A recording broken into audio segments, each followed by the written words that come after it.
Sino dito matapang? Bakit? Anong problema? SWS survey lang, sir. Board lang ka, ha?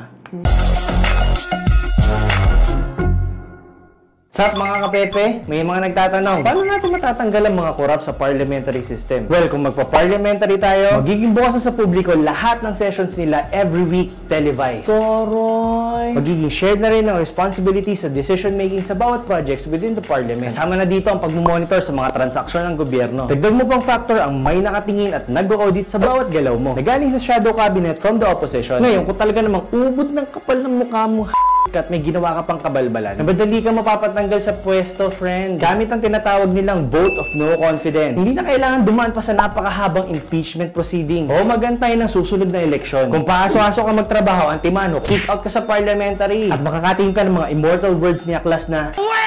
Uwe! Uwe! Kung di ka pa rin convinced, tignan mo to. Here are the top 30 least corrupt countries in the world. Oh, ano papansin nyo? Ay, parang lahat sila naka-parliamentary, ah. Correct! At ito naman ang most corrupt countries in the world. So, halos lahat sila presidential ang gamit?